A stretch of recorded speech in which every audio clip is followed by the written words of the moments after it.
அமானுஷ்ய அனுபவங்களை பொறுத்தவரை காணொளி காட்சிகளும் செவிவழி செய்திகளுமே நம்மை மிகவும் அச்சுறுத்துகின்றன. இதில் திரைப்படங்கள் முக்கிய பங்கு வகிக்கின்றன. ஏனென்றால் புத்தகமோ இல்லை செய்தித்தாளையோ வாசிக்கும் பழக்கம் இல்லாதவர்களும் எளிதில் புரிந்து கொள்வது திரைப்பட காட்சிகளின் வாயிலாகத்தான். அந்த வகையில் எனக்கு விவரம் தெரிந்து சற்று பயத்துடன் பார்த்த முதல் படம் ஜெகன் மோகினி. திரைப்படத்தின் கதை அனைவரும் அறிந்ததுதான். தன் மகனை வேறொரு செல்வந்தரின் பெண்ணுக்கு மணமுடிப்பதற்காக மருமகளை கொன்று விடுவார்கள். இறந்த பெண்ணோ மோகினி பிசாசாக வந்து தன் கணவனையும் குழந்தையையும் அன்புடன் கவனித்துக் கொள்வாள். அதே நேரத்தில் தன் மாமியாரையும் மாமனாரையும் பழிக்கு பழி வாங்குவாள். என் பாட்டி வீட்டில் ஒரு அக்கா சொன்னது போல மோகினி பிசாசில் 2 வெரைட்டி உண்டு என்பதை இந்த படத்தின் வாயிலாக தெளிவாக புரிந்து கொண்டேன். பழி வாங்கும் போது வெள்ளை வெளேரென்ற உருவத்துடனும் கருத்த தலைமுடியுடனும் இருக்கும். அதே தனக்கு பிடித்தவர்களுடன் இருக்கும்போது அழகிய பெண் உருவில் நன்றாக புடவையும் நகைகளும் அணிந்து இருக்கும். படத்தில் மோகினி பிசாசு தன் கால்களை விறகடிப்பில் விட்டு எரிப்பது, பல்லி தேல் போன்றவற்றை கொண்டு சமைப்பது போன்ற காட்சிகள் மிக பிரபலமானவை. ஜெகன் மோகினி திரைப்படத்தை பார்த்துவிட்டு பயந்து கொண்டிருந்த என்னிடம் என் பெரியப்பா ஒரு விஷயத்தை கூறினார். எல்லா வீட்டிலையும் மோகினி பிசாசு இருக்கு, அதனால ரொம்ப பயப்படாத. நிஜமாவா என்றபடியே சுற்றி முற்றும் பயத்துடன் பார்த்தேன். அவர் என் காதில் மெதுவாகச் சொன்னார், அதாவது 25 வருஷத்துக்கு முன்னாடி மோகினி பிசாசா நம்ம வீட்டுக்குள்ளார வந்தத 25 வருஷத்துக்கு பின்னாடி புதுசா வர்ற மோகினி பிசாசு பழிவாங்கும் என்றார். ஒரு சில ஆண்டுகள் கழித்துதான் அவர் கூறியதன் அர்த்தத்தை புரிந்து கொண்டேன். ஜெகன் மோகினிக்கு பிறகு அதிக பயத்துடன் பார்த்த படம் மை டியர் லிசா.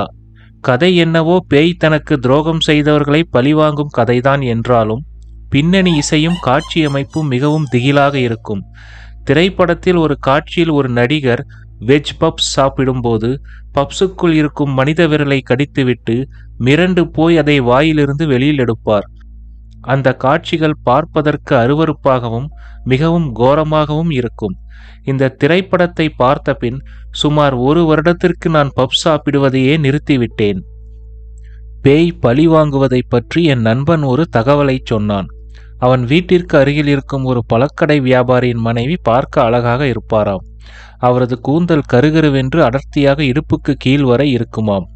அந்த பெண் ஒரு நாள் திடீரென்று இறந்து விட்டதாகவும் அதற்கு பிறகு அந்த பெண்ணின் கணவர் எப்பொழுது சாப்பிட உட்கார்ந்தாலும் அவருடைய தட்டில் நிறைய நீளமான தலைமயிர் தானாக வந்து விழுமாம்.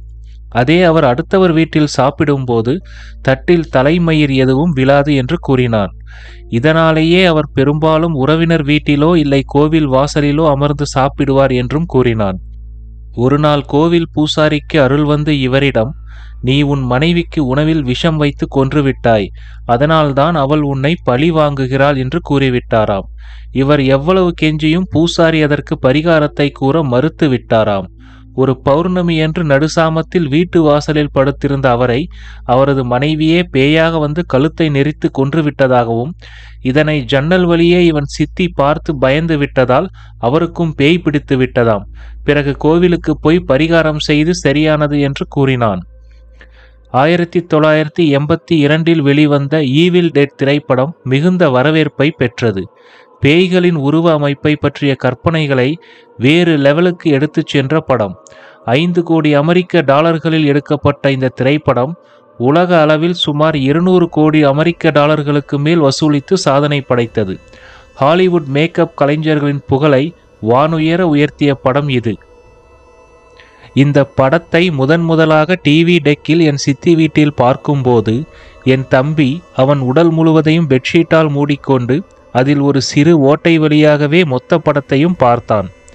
அந்த படம் பார்த்த பின்னர் பல நாட்களுக்கு என்னால் இருட்டிய பிறகு வீட்டை விட்டு வெளியில் செல்ல முடியவில்லை. இரவில் சிறிய சப்தம் கேட்டாலும் தூக்கம் கலைந்து நடுங்கிக் கொண்டே இருப்பேன். என் நண்பன் அவனுடைய வீட்டில் யாராவது முல்தானி மெட்டியை முகத்திற்கு பயன்படுத்தும் போதெல்லாம் இந்த திரைப்படத்தின் ஞாபகம் வந்துவிடும் என்பான். இந்த திரைப்படத்தை பற்றி நிறைய கட்டுக்கதைகள் உண்டு. இதை தன்னந்தனியாக தியேட்டரில் பார்ப்பவர்களுக்கு 1 லட்சம் ரூபாய் பரிசு என்று அறிவித்தார்களாம். அதாவது திரைப்படம் ஓடத் தொடங்கியதும் ஆபரேட்டர் தியேட்டரை விட்டு வெளியேறி விடுவார். அனைத்து கதவுகளையும் அடைத்து விடுவார்கள். இடைவேளை இல்லாமல் சுமார் 1 மணி நேரம் இந்த படத்தை பார்க்க வேண்டும். படம் முடிந்து கதவு திறக்கும்போது பார்வையாளர் புத்தி பேதலிக்காமல் மற்றும் உயிரோடும் இருந்தால் 1,00,000 ரூபாய் பரிசு. எங்கள் ஊரிலும் இதுபோல் அறிவித்ததாக சொன்னார்கள். எங்கள் தெருவில் 2 அக்கா மற்றும் ஒரு தங்கையுடன் பிறந்த பாவப்பட்ட ஒரு இளைஞர் இந்த திரைப்படத்தை தனியே பார்க்க பற்பல பயிற்சிகளை மேற்கொண்டார். 5 தடவை டிவி டெக்கை வாடகைக்கு எடுத்து பலமுறை தனியாக ஈவில் டெட் படத்தை பார்த்தார். நடு இரவில் தனியாக நெடுந்தொலைவு நடந்து செல்வார். பல சிறப்பு பூஜைகளையும் பரிகாரங்களையும் மேற்கொண்ட அவர் ஒரு புதன்கிழமை விசேஷ நாளில் திரைப்படத்தை தனியாக பார்க்க சென்றாராம். ஆனால் ஏதேதோ காரணங்களுக்காக அவர் திரும்பி வந்து விட்டதாக சொன்னார்கள். கார்ப்பரேட் கம்பெனிகள் அதிகம் இல்லாத காலத்தில் வேலையில்லாத இளைஞரான அவர் அந்த ₹1,00,000 வென்றிருந்தால் அவருடைய ஒரு சகோதரிக்காவது திருமணத்தை நடத்தியிருப்பார் பாவம். ஒரு முறை நானும் என் நண்பனும் ஒரு டீ கடையில் அந்த இளைஞர் புகைப்பிடித்து கொண்டிருந்ததை பார்த்தோம்.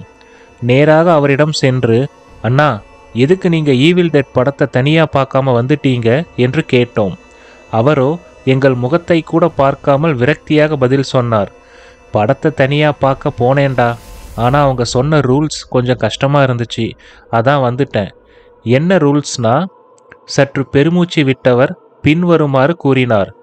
போட்டியில் பங்கேற்கும் நபருக்கு சுடுகாட்டிலோ அல்லது பிணவரையிலோ, அதாவது மார்ச்சுவரி, பணிபுரிந்த அனுபவம் இருக்கக்கூடாது. படத்தை தனியாக அமாவாசை அன்று இரவு செகண்ட் ஷோ தான் பார்க்க வேண்டும். கடவுள் போட்டோ, விபூதி, குங்குமம், மந்திரித்த கயிறு, தாயத்து எதுவும் உடன் எடுத்து செல்லக்கூடாது. கருப்பு நிற சட்டை கட்டாயம் உடுத்திருக்க வேண்டும்.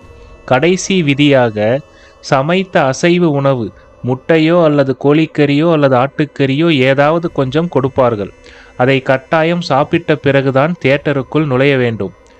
எங்க வீட்டில் அசைவம் சாப்பிட மாட்டோம், அதனால தான் வந்துட்டேன் என்றார். அவர் கடைசியாக சொன்ன அசைவ உணவுதான் அவர் போட்டியில் கலந்து கொள்ளாததற்கு காரணம் என்று நம்புவதற்கு நாங்கள் தயாராக இல்லை. சரிங்கண்ணா என்று கூறிவிட்டு வந்துவிட்டோம். இதே போன்று மற்றொரு ஊரில் ஈவில் டெட் திரைப்படத்தை தயாரிக்கும் போது நிகழ்ந்த அமானுஷ்ய அனுபவங்களை தொகுத்து தியேட்டரில் படம் பார்க்க வந்தவர்களிடம் பிட் நோட்டீஸாக கொடுத்ததாகவும் அதை படிக்கும் போதே அவ்வளவு திகிலாக இருந்ததாகவும் கூறினார்கள். ஒரு நாள் நாங்கள் பள்ளிக்கு செல்லும் வழியில் ஈவில் டெட் திரைப்படம் ஓடிக்கொண்டிருந்த தியேட்டரின் வாசலுக்கு அருகில் ஒருவர் இறந்து கிடந்தார். இறந்தவரின் உடலை வெள்ளை துணியால் மூடியிருந்தார்கள். வெள்ளை துணி முழுவதும் சிவப்பு கரையாக இருந்தது. வழியில் சென்று கொண்டிருந்த எங்கள் பள்ளியின் சீனியர் மாணவரிடம் இது பற்றி கேட்டபோது, நேத்து ராத்திரி படத்தை பார்த்துட்டு வெளியே வரும்போது ரத்தங்கக்கி செத்து போயிட்டானா என்றார்.